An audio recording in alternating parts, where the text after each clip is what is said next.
Xin đến khơi là con gì pha trải nó không cả chính sân cao bảo giờ là nếu miên cao một sân cướp mà đa tầng ông bòn hai lần đấy hát ôn trong đồng một bó mớ cho mùi nồng để Mazda is học một đòn Mazda is học bảo giờ cứ tại lại đọc bay Mazda ngay bộ bàn tay với option mà nhẹ một bòn option tình nực khăn mình tên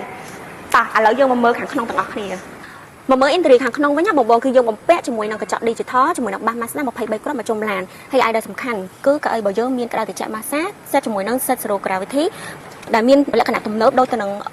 business class ចឹងណាបងចាឲ្យដែលសំខាន់មួយទៀតគឺយើងមាន head up display រហូតដល់50 inch ហើយ screen របស់យើងគឺធំទូលាយខ្លាំងមែនតើមើលទៅគឺច្បាស់តែចាប់ភ្នែក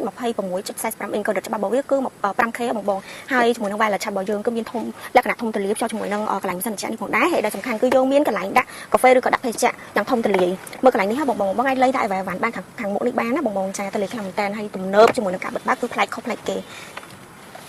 យើងមកមើលជាមួយនឹង interior ខាងក្រោយវិញម្ដងចាយើងមើលគឺធំទូលាយមែនតើជាមួយនឹងការអង្គុយគឺអត់មានតាធ្វើអីទេបងហើយដែលសំខាន់គឺយើងមានសន្តិភាពខាងនេះគឺយើងអាចសេរីនៅលើអេក្រង់ផ្ទាល់តែម្ដងហើយដែលសំខាន់គឺយើងមាន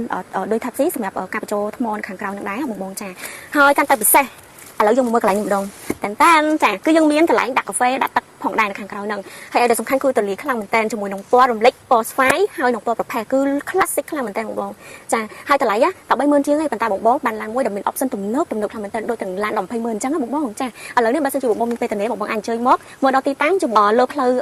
អង្គញាមករីធីតែម្ដងចាអរគុណបង